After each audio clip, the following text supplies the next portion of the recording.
Hello, as everybody is sort of signing on and getting into the room, we'll just give it a moment and then we'll begin in just a few minutes. Well, a few seconds.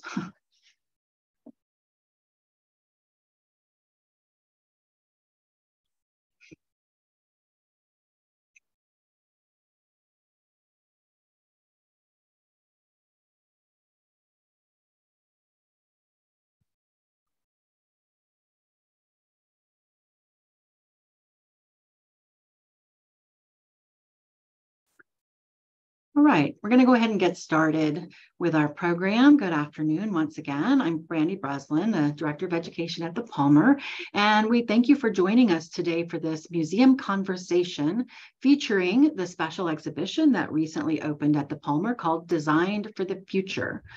I'm joined by the program presenters today, Erin Coe, who is the director of the Palmer Museum of Art, and Monica Reed, who is the building project manager with the Physical Plans Office of Design and Construction at Penn State.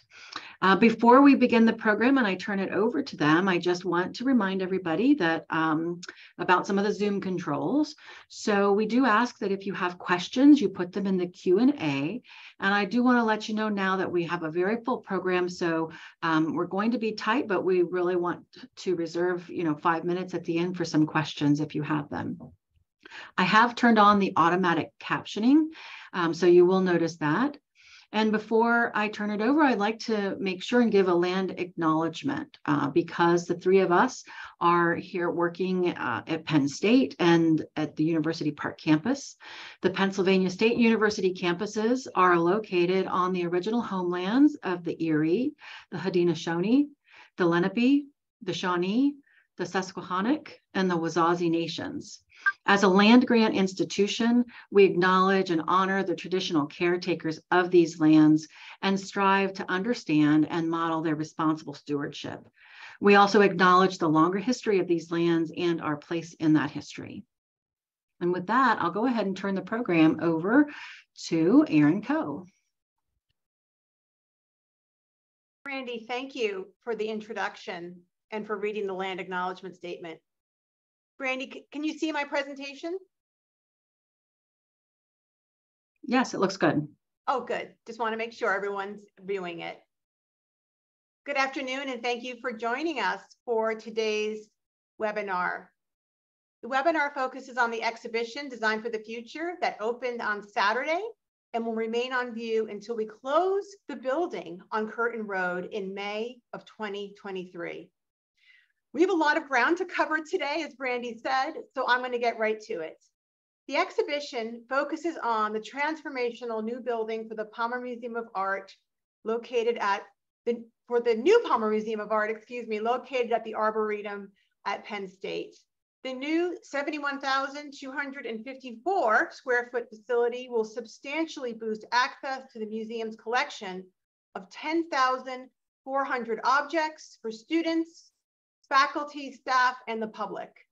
Designed by Allied Works Architecture, the new building directly neighbors the H.O. Smith Botanic Gardens and is designed to seamlessly integrate art, architecture, and nature. It nearly doubles the space for the exhibition, study, and stewardship of the collection and special exhibitions, and for the first time in the museum's 50-year history, provides dedicated spaces for educational programs, events, and activities. The exhibition presents the architect's original model, drawings, plans, renderings, and a fly-through animation that bring to life the dynamic and innovative spaces for the future home of the Palmer Museum of Art. Oops, sorry, I'm just going to advance a slide here. Designed for the Future is divided into 5 thematic sections and traces the evolution of the new Palmer Museum of Art from its origins as a visionary idea through to the construction of the new museum.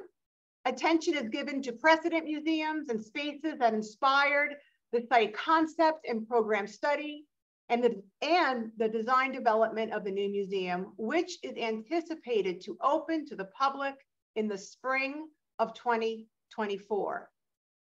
Here in my slides, you're seeing the title wall to the exhibition. I wanted to signal a critical intersection on this title wall between art and nature that underscores the approach to the siting and design of the new museum. And it stems from a work of art in the collection of the Palmer Museum, and that combined with the place where the museum is located in the Center County region. Brad Clofield, the founding principal of Allied Works, who designed the new building, was drawn to the collage-like effect of Abe Ajay's polychrome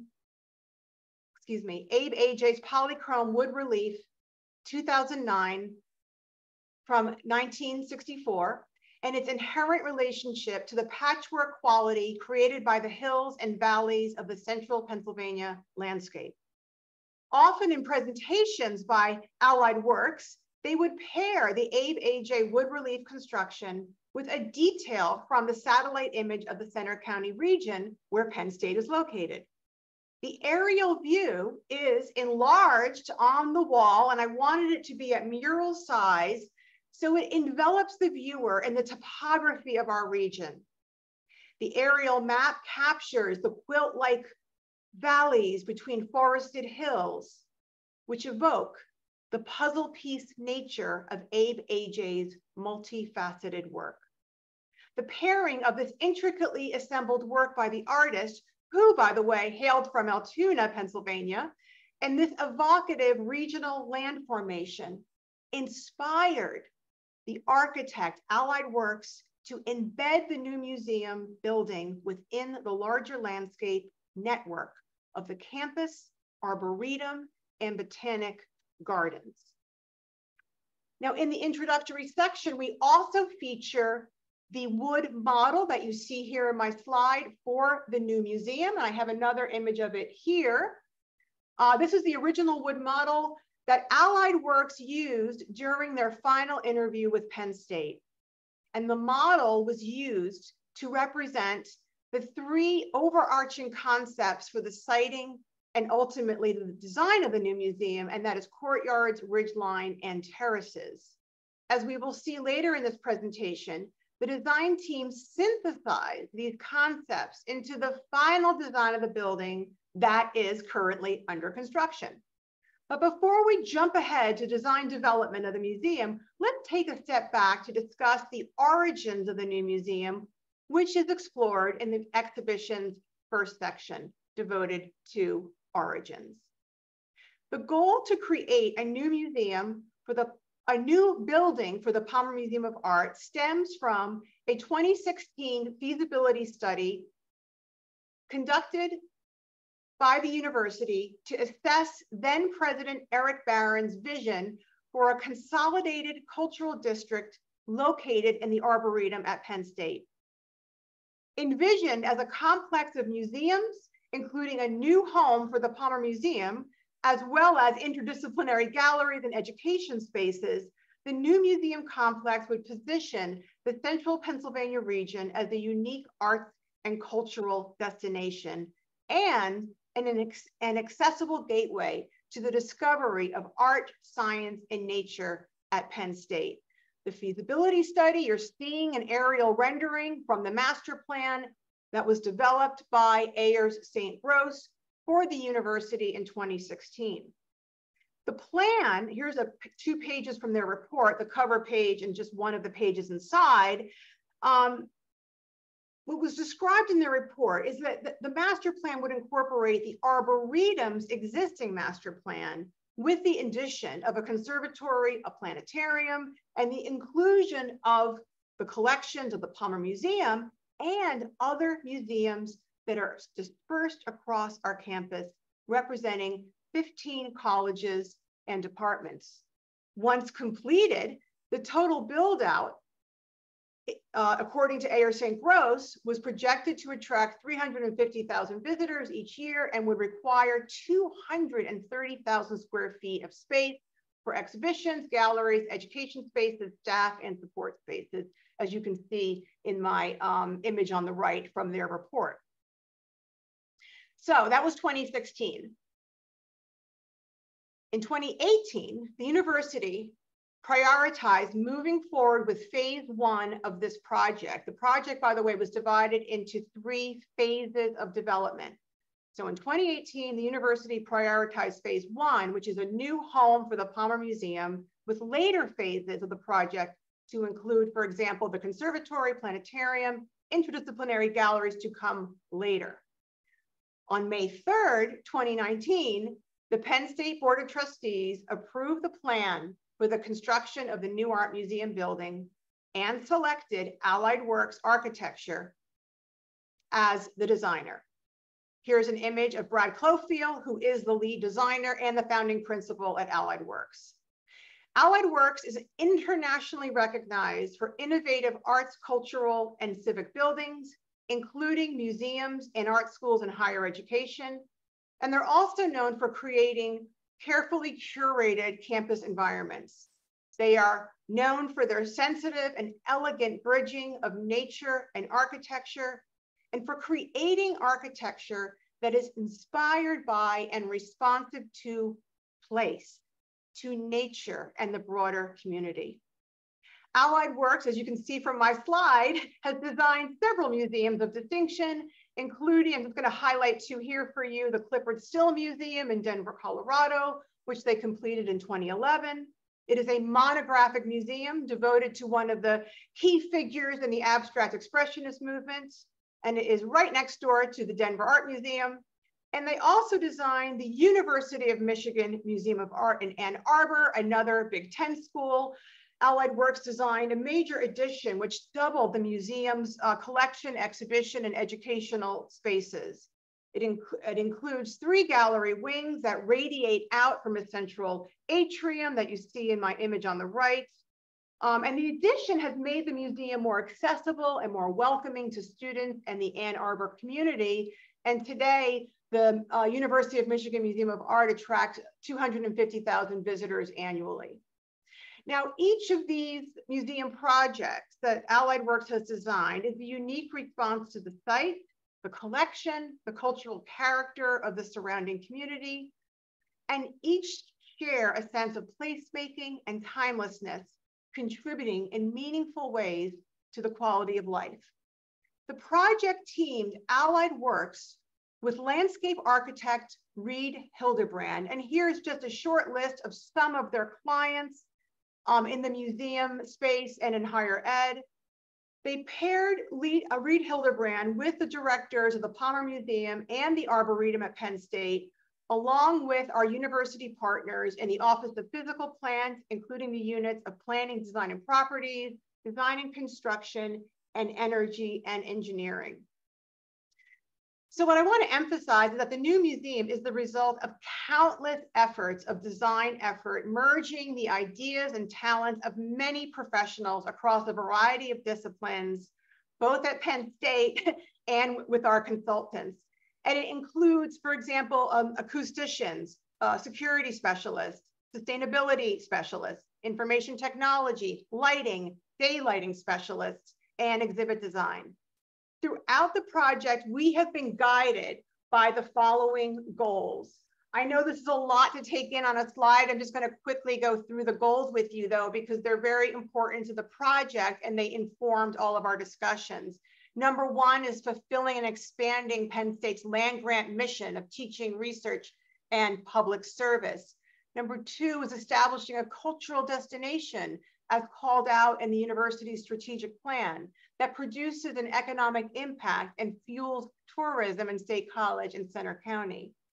Number 3 was increasing the exhibition space for the Palmer. From our current, we're around 3%, maybe 4% of the collection on view.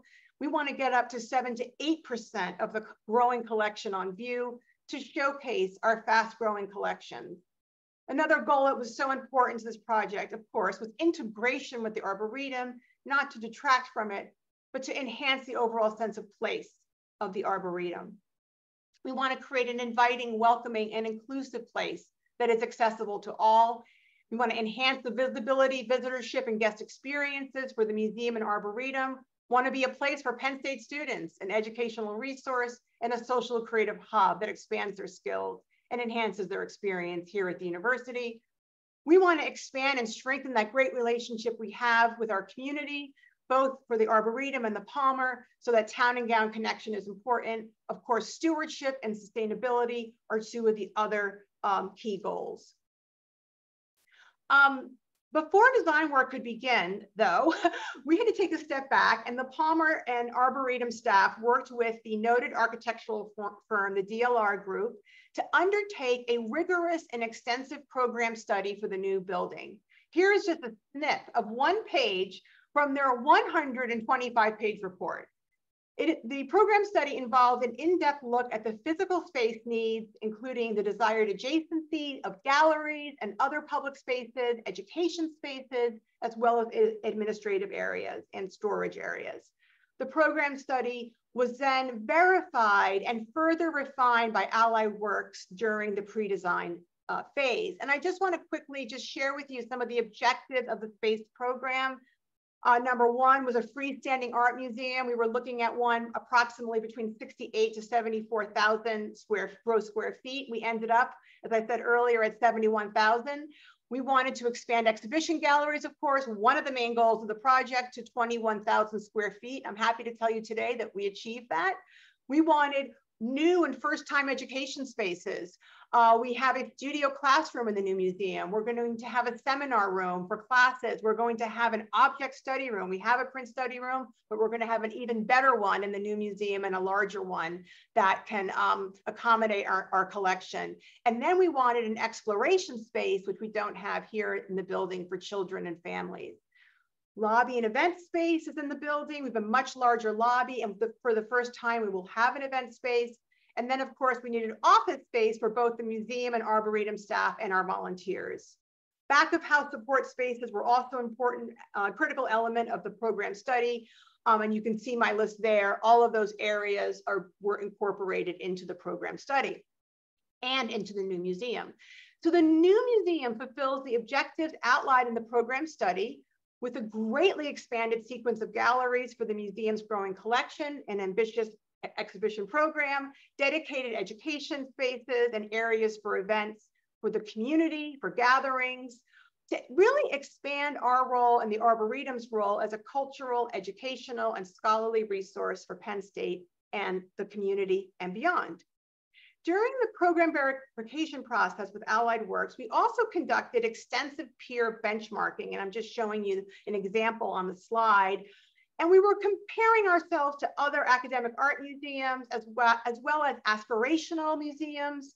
And in this benchmarking chart, you can see how it compares the existing Palmer building, which is, excuse me, I'm gonna get my laser pointer, which is here. Here's where we are now. And then it compares us to where we want to be. So note, this is where the new museum is going to be placing us in the ranking among our peers. So this was a really important part of the study as we were studying the total area, the gallery space, and looking at things like visitorship, et cetera. We took this a step further, though, with the benchmarking, and we studied precedent spaces, including, I'm going to show you 3 examples very quickly. The lobby. So how do we compare to Yale, Chazen at Wisconsin, and the Weissman at Minnesota in terms of looking at a precedent for our new lobby space? We also looked at a teaching gallery. The new museum will, for the first time, have a dedicated teaching gallery. This has become a standard at academic art museums across the country. So again, we're looking at what Williams College is doing, Yale, Harvard, and Smith, with those similar spaces to help us design the space, but also inform the allocation of square feet in the program. Another example is the new object study room. How we took a look at Williams, the Hood Museum at Dartmouth, Smith College, the Chazen again, University of Michigan, to compare ourselves to their object study rooms, the size of them and the program. And that helped us in the decision-making process. And in addition, we looked at other precedents. And this is really important. The precedent here was for museums in a landscape setting. I'm just going to take some water for a moment. So I'm going to spend a little bit of time on this because influenced by the Arboretum location and the program, so we took the program study and the location of the Arboretum, the design team identified existing museums that share the theme of integrating art and landscape, which was one of the goals of the project, which I showed you on my earlier slide. Through a study of precedents that included feedback from the staff of the Palmer Museum and the Arboretum, we recognize that art museums in a landscape context have, first of all, a low horizontal building mass, often no more than 1 to 2 stories in height. They provide meaningful connections between art and nature, and they often have windows that frame views of gardens and landscape. And they offer visitors the opportunity to experience art, nature, in daylight. So I'm going to go through the precedent museums on this topic. One was Crystal Bridges Museum of American Art in Bentonville, Arkansas, which is embedded in a deep ravine in the Ozark Forest, crisscrossing a natural spring. It is anchored beneath, the museum is anchored beneath the tree line, and the sprawling facility reveals itself to visitors gradually until the full scope and power of the structure and its framed ridges can be appreciated.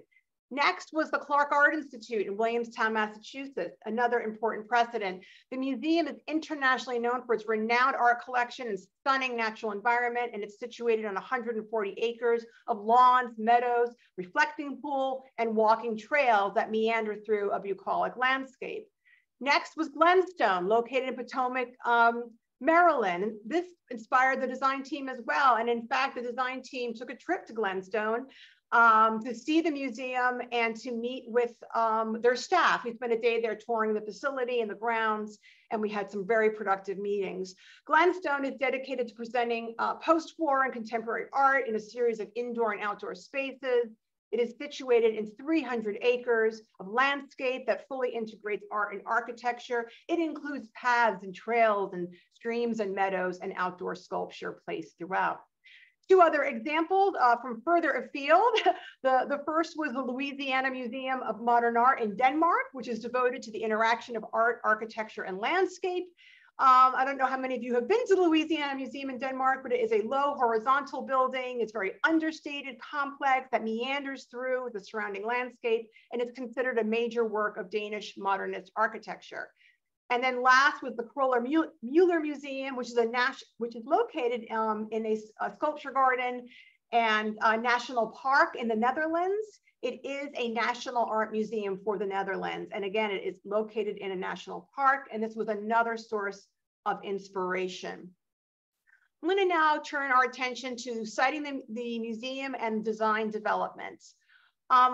So with the program study in hand and the precedent study, the siting of the new museum could begin in earnest. And that brings us to this theme. The location of the museum is so important because it is a link between the campus core and the Arboretum, which already serves as a popular destination for the entire region. It was important for the design team to gain an understanding of the character of the landscape before we began any siting discussions. And here is a landscape character map developed by Reed Hildebrand as part of the early design phase. It describes the adjacent uses and through these color zones to indicate density, to indicate areas that are open, areas that are rural, areas that are developed or residential versus educational areas, and then like this idea of like nature versus the built environment. So we took a close study of this. Landscape regions was further broken down into distinct parts as reflected in my diagram on the left, which shows potential massing of the building and how the footprint of the building could impact the landscape. And we spent a lot of time investigating this. The site flow map on my right was also part of the study by Reed Hildebrand to further understand how circulation paths inform the use of the landscape. Now, the placement of the new facility within the broader landscape of the Arboretum and the surrounding zones was developed over time, and it was done with great sensitivity to place. It intentionally weaves together the Palmer Museum and the Arboretum, connecting people to landscape, landscape to art, and art to light. And in fact, it took us a year to actually site the building. So it was a very intensive effort. Next, I want to show you 3 pastel and pencil sketches in sequential order by Brad Clofield, the principal architect and the lead designer at Allied Works. These are on view in the exhibition, so you can come see them when you come in person. And they're examples of how the specific location of the building was refined continuously during the early design phase. Initially, the building had a meandering effect, which I think you can see in this sketch on the left. It kind of extended through the landscape. The black areas, by the way, represent program zones, and the blue areas represent light and connection to landscape. Over time, as we get to this drawing, the building tightened up and the footprint reduced to address practical considerations such as cost and impact on landscape, the design team, when I was preparing for this today, I went back through earlier presentations, and the design team referred to this as the pushing and squishing effect as the building got more compact. And I think that Brad's third sketch here kind of shows that compression. Also notice this is a trace drawing that he created, and see how it's overlaid on the site plan, which is again on view in the exhibition. As the siting of the building evolved, the design team also created these, I'm going to share this, oops, sorry, getting my cursor to cooperate. Also shared these massing studies to show the volume of the building from different angles and approaches in a more realistic way using these 3-dimensional tools, including the building's relationship to cats, right? Its relationship from Park, which is the main thoroughfare and primary access point. So again, in sum, it took a year to resolve the siting of the museum, and it is captured in this final site plan that I'm showing you on my slide. The final placement takes into consideration the building program, its relationship to adjacent structures, the desired standalone feel of the museum, impacts on the overlook pavilion, proximity to established botanic garden elements. It also factors in practical and physical characteristics such as topography of the site, location of utilities, the building's visibility from Park, and access to parking, pedestrian approaches, deliveries, everything was considered. And in fact, I want to point one thing out with the plan. Notice this circle, this oval here. This will be our bus drop-off for the Arboretum and the Palmer. We'll be able to accommodate two school buses or tour buses, and everyone can get off safely and access the museum or the Arboretum. So it's very exciting that we're able to accommodate that, achieving our goal of accessibility. Okay, moving on. I want to talk a little bit about the design of the building a little further. Earlier, I shared images of the model that is on view in the exhibition that showed the 3 site concept options that were initially presented by Allied Works, the overlook or ridgeline, courtyards, and terraces.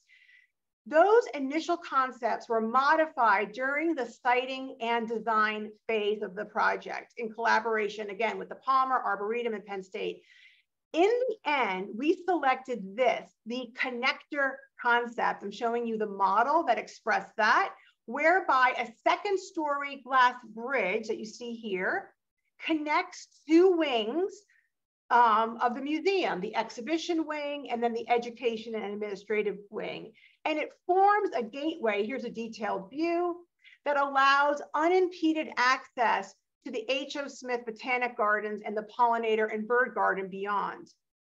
And I just next want to show you a sequence for the connector of renderings that also kind of can show you how we how the design evolved. Oopsie, I got to go back. So here are an early rendering from 2019, again, showing you it's further refined, and this rendering from 2020. And this is the view from the main entry court, by the way, from Bigler. And now to the fully resolved design of the main entry plaza. So the connector concept, again, what became the design concept for the fully resolved design of the museum. But ultimately, what I want you to know today is that all three of those initial concepts were reflected in the final design. So these pavilions that define the design of the museum create a series of indoor and outdoor courtyards and terraces, and the building is situated on the ridge line of the Arboretum, integrating elements of that overlook approach. It's the connector that brings them all together into a unified and coherent design. At the heart of the design intent was the integration with nature, as I've stated earlier, and the natural setting of the Arboretum. And I think this image here really gets to that goal. The museum is designed, as I just said, as a series of these interlocking pavilions set within the flows of the landscape. Each pavilion will be clad in regional sandstone that is going up as I speak, that evokes the rich geological history of Pennsylvania. The pavilions in turn define these indoor and outdoor courtyards, blurring the boundary between interior and exterior, while providing spaces for gatherings, contemplation, and restoration. Inside the building, the pavilions provide a series of double height spaces for the galleries and public areas, including the main lobby. And the gallery sequence is punctuated by these pavilions, which creates ample opportunities for visual connection between the spaces and the collections on view. So let's just take a quick look inside the building and focus first on the layout of the spaces. Here is the first level of the museum. Here's the main entrance off that main entry plaza where Bigler Road is. This is the lobby. These are the visitor service spaces, museum store and cafe, and here's the event space. And then here are the galleries laid out on that first level. Here's the connector. And then on this side is the education and administrative wing. And in blue here are the Arboretum offices. The other education spaces are located here, and the education building has its own lobby. Next, we're going to go upstairs to the second level. Again, exhibition gallery spaces. There's 10 galleries on each floor of the museum, and then education spaces are located on the second level of the education and administrative wing.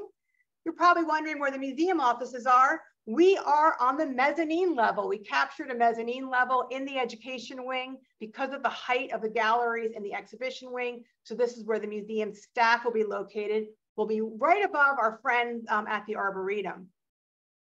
The design team used the core program elements to create a design that evolved also, I want to emphasize, from these early schematic vignettes that show gallery and lobby views. So it started here with the design of the gallery and these early conceptual sketches, and to a fully resolved design that you're seeing here in the view of what the lobby will look like in the 20th Century American Art Gallery. I've got two more spaces to share with you, the 19th Century American Art and International Studio Glass Gallery. One of the primary goals for the galleries, I just want to emphasize a few points, was to provide us with curatorial flexibility to create dynamics and to create dynamic sightlines between galleries and collections that are on view, so that you can see through one gallery into another. And you especially see this from the lobby with that enfilade approach into the galleries. And you see it here in the 20th Century American. This is the ceramics gallery. That gentleman is looking down into 20th Century American, and then you can look up into that gallery. So it's these connections between collections on view, I think, that makes the museum so exciting. Another key element was in achieving the goal of integration with nature was filling the galleries and public spaces with natural light and using window elements to frame views of the Arboretum. And the design allows us to integrate natural light, which is so critical to the display and appreciation of visual art. Natural daylight presents works of art in their most favorable condition, and it's typically the condition or the state under which works of art were created. And in the new museum, daylight is being incorporated in two key ways. We're doing it through skylights, which you see here in the tucked up into this cove in the ceiling. Those are the skylights or top lighting. And then we're also achieving it through side lights that you see in this image on the right of studio glass gallery. These are the floor to ceiling windows. They're going to be covered with these passive screening devices that the design team refers to as the lenses. There'll be 9 of them in all in the building. And the lenses protect the space from solar heat gain and excessive daylight exposure to meet conservation and sustainability standards. The screening devices have been custom engineered and are fabricated out of stainless steel to mold or bend the harmful light away from the building while still providing visibility and allowing natural light to filter into the space. Next is, I want to summarize here, and I want to just share with you the animation. But to summarize, the new museum is a series of interlocking pavilions that contain art and framed views of nature to inspire curiosity and provide visitors with the sense that they are taking a journey through the museum as if they were meandering or strolling through the Arboretum. As stated by Allied Works, the new museum at the Arboretum is designed, quote, as a confluence and a catalyst, a space of awe, wonder, and new exploration. And on that note, I am pleased to share with you the fly-through animation of the new museum building. Brandy, it doesn't seem to be coming Just click up. forward one more time. Oh, one more time. Okay. There we go. Thank you.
Trying to stop it, Brandy. You can just click forward. There you go. There you go. Thank you. Okay, well, thank you. I hope you enjoyed that. The fourth and final theme of the exhibition is devoted to construction. And I'm going to turn this over to Monica in a minute, but I just wanted to start by letting you all know that on May 7th, 2021, the Penn State Board of Trustees authorized the university to proceed with the construction of the new Palmer Museum of Art. And on August 27th, as you see here in my slide, Penn State held a ceremonial groundbreaking event at the Overlook Pavilion to commemorate the start of construction. The ceremony was attended by dignitaries, donors, and friends of the Palmer and the Arboretum, and former President Eric Barron provided the opening remarks at the ceremony, stating that the new museum was, quote, an idea whose time had come. And on that note, I'm turning the presentation over to Monica Reed, the project manager for the new museum. Monica. Thanks, Erin, and thanks everyone for joining today. You know, I love watching the building go up on a day-to-day basis, but seeing that video really just gets me excited, and I hope it did for all of you too, to imagine what this building will look like once we're complete. So I've chosen a handful of topics to discuss with you today, all important design elements that are currently being installed on site, most of them as we speak. I feel really strongly that we can tie all of our decisions back to the goals Erin mentioned earlier in the presentation. And the few design elements I'll talk about today are very closely tied to the goal of sustainability. Next, please. This building will be LEED certified at a minimum, but the university always likes to look beyond just the plaque hanging on the wall. We often exceed minimum code requirements to create long-lasting, high-performance building, and the new Palmer Museum of Art is no exception to that. So the topics I've chosen today are the mechanical system, and specifically the stringent design of our mechanical system. Erin mentioned the daylighting approach. I'll just talk a little bit in more detail about that. We have an extremely efficient building envelope. There are several elements that are really focused on humans and the humans who will occupy the building full time, but then also those who will visit. And last but not least, the regional sandstone cladding. So the mechanical system is designed to maintain 70 degrees plus or minus 2 and a relative humidity of 50%, also plus or minus 2. The galleries, art storage, back of house, art spaces are maintaining an ASHRAE Class A condition. And the air handling units have a heat recovery wheel, which just means we are recycling energy from the exhaust air that would otherwise just be distributed out into the environment. So it's basically a recycling of that air. I am very excited to tell you that the image on the right is the first air handling unit that was just installed in the basement. The left are other components of those air handling units that are waiting to go in. So that actually happened today, and we have more en route to the site. Next, please. Thanks. So just a few images here. Erin mentioned the lenses at the large windows. You see that image to the right. It's a view from the exterior. So the lenses are designed, and they're all a little bit different based on the exposure, on the building of exposure, in an effort to conserve the art that is inside the building. The other two images show the skylights that we have in the appropriate galleries. Not every gallery has skylights because there are some that need to be, some art that needs to be protected with no light. But the image on the left shows as if you're in the building looking up. And then the one on the right, the light diffused skylight, is an image looking down. They're protected right now, so you're not able to see in, but that's the distribution of skylights on the roof. We also, next please, we also have a very energy efficient envelope. The glass is all triple pane, which is 30% better than what the code requires us to do. But that's all in an effort to maintain the tight temperature and humidity requirements. The exterior walls have a significant amount of insulation in them. So the left and the right images give you a sense of that insulation. The center is actually a mock-up of the exterior wall that we just tested yesterday. So there are several different elements we test. You can see there another 6 inches of insulation. It's the brown Rockwool insulation. The metal grid is the grid that the stones are hung from. And then both on the right and the left, you can see some of the glazing elements in that mock-up picture. So there is extensive, very rigorous mock-up testing that is happening right now. Next please. Several design features are focused on the health and well-being of both building occupants and visitors to the Palmer. We have bike racks, and there is also regional transportation. The museum is broadly accessible to all visitors using all modes of transportation. So there will be several bike racks outside. There's a bus stop, and Erin pointed out the bus turnaround earlier on. There is parking directly across the street, which is, I know, exciting for a lot of people. And so we have refillable bottle stations, which is something that I think is really important, although it's important also to remember that water does not go into the galleries. We keep that in the spaces outside. We also had a significant focus on natural light and bringing all of the natural light into the space as much as we could.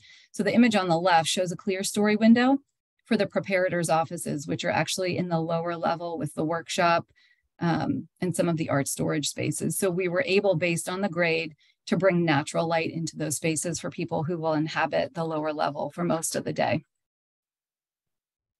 Next, please. Okay, onto the stone. So the stone that you see in the lower left image and also going up on the building right now was actually sourced in Grampian, Pennsylvania. So State College, right in the middle of the state, we're at the blue star. Grampian is actually just to the west, where you see the red arrow.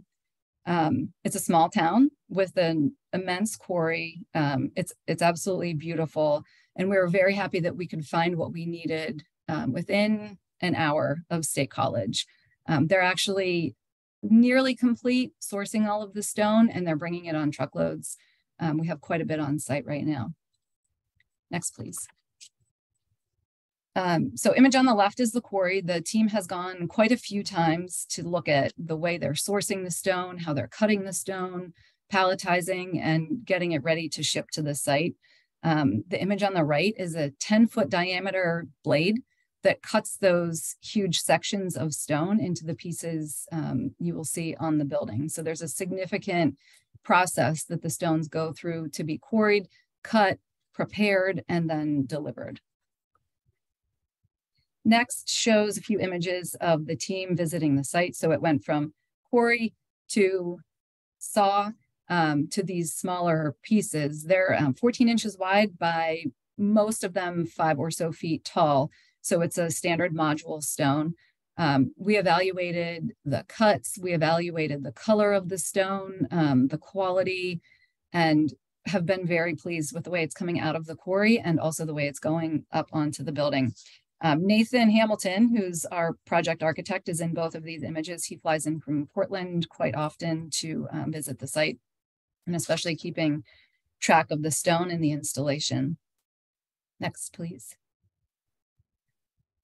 So if any of you have been to the museum recently or past the museum, you can see this absolutely gorgeous stone going up on the north and east sides of the building. We're starting to wrap our way around. There is a beautiful and very well thought out distribution of different types of stone, different veining, different colors throughout. And I just think it's absolutely stunning. We're very happy with the way it's being installed right now. All right. So we have a time-lapse video for you that shows construction from the time the blue fence went up last summer.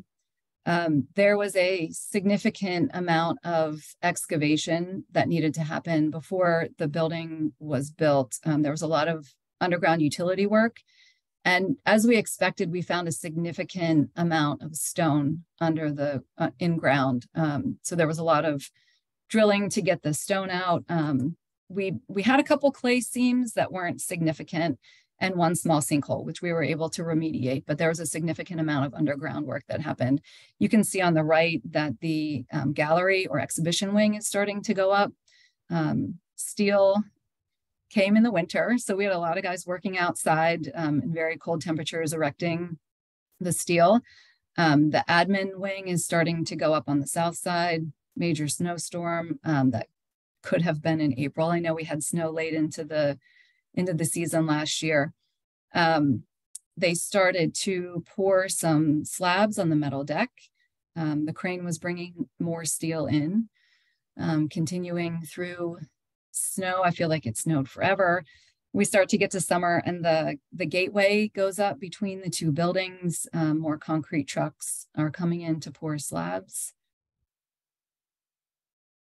We had some additional utility work this past spring, but we're done with all of that. As you look to the right, you can see some of the insulation and the exterior envelope components going in. And then we cover up the green with more protection. Those lines going up around the building are metal studs. So those are the supporting pieces for the exterior cladding. And you can see just again to the right, the masons are starting to set up scaffolding, and the stone appeared very quickly. They're getting very good at installing the stone, and it's moving quickly. So we're happy to see that. And here we are today, October.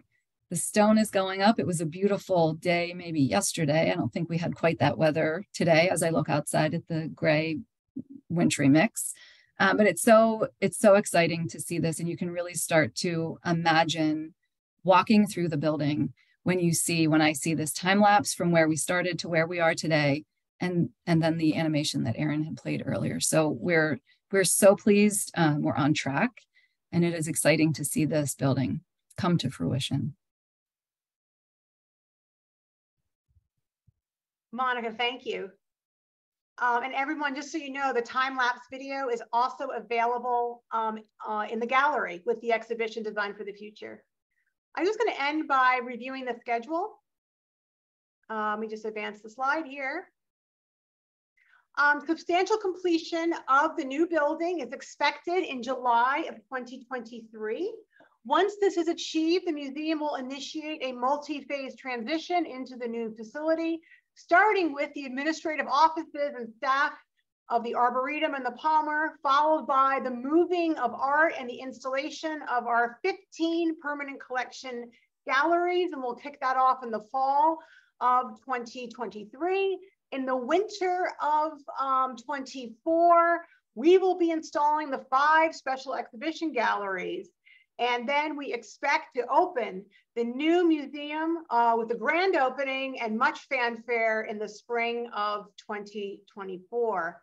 And before we go or go to questions, I did want to also let you know that we have unveiled a new logo for the Palmer Museum of Art. We unveiled it at the groundbreaking ceremony on August 27th, 2021. It was designed by Jerry Kuiper, who is the university's branding consultant, and it beautifully expresses the architectural components that we've been discussing with you of the building, including the modular structure of the stone and windows, as well as the color and character of the Pennsylvania sandstone that is being used as the primary building material, which Monica was just discussing. The logo features a distinct lowercase expression of the Palmer name and conveys the low horizontal profile of the new building. And in the words of the designer, Jerry Kuiper, the bespoke font conveys, quotes, an appropriate, calm, thoughtful, and understated feel. And I couldn't agree more. We will transition to the new logo in January of 2023. So I just included a snip of the new logo on our new mugs. And so you can expect the new Palmer swag, so to speak, in the new museum. And then we just wanted to also end with a big thank you to all of our supporters, everyone who has supported and worked so hard on this project.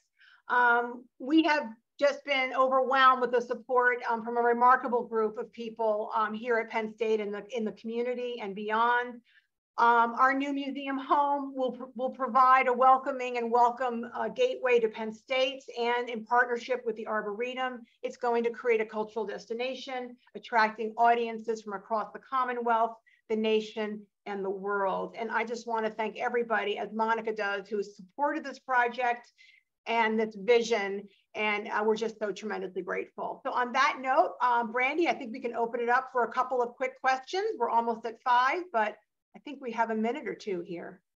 Yes, great. Thank you both. That was wonderful, Aaron and Monica. I really enjoyed it. And every time I hear something about the new building, I learn something new. And so it gets me all excited and enthusiastic about what's to come for us at the Palmer. We do have one question in the Q&A already, and we probably have time for another 1 or 2 if others want to put something in the Q&A. You'll find that on the menu bar, your Zoom menu, and you can enter one there.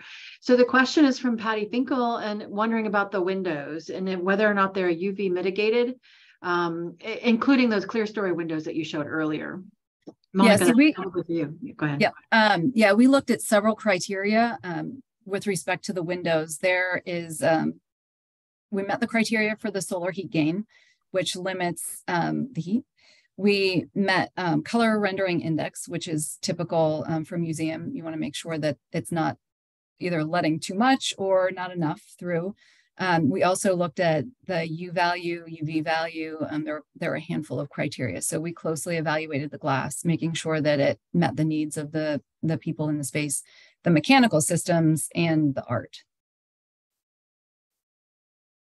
Yes, and I didn't get a chance to elaborate on that in my comments, Monica, I would just add how rigorous we were with the lighting design and taking into account the utmost stringency when it comes to conservation and protection of works of art. I did mention the lenses and that feature, but yes, we'll have the UV and infrared throughout the museum and all of the windows. We're also going to have shading devices, Monica, that will be on an automated system as well. So, and we've been working very closely with our lighting designer, Arup, who has designed the lighting for some of the great museums in our country, some of the major national museums, actually. So we're really working with the top firm in lighting design and lighting conservation. So thank you for that question. Nice. Any other questions? I don't see one in the Q&A right now. Give it a second. And checking both chat. All right. Well, I don't see any other questions coming in at this time. So again, I want to thank you both, Erin and Monica, for the wonderful presentation and introducing us to the exhibition that's related to the new building exhibition, new building project. And I want to thank all of you for joining us today. So with that, we'll send you away and hope to see you at the museum. Thank you. Bye-bye. Bye.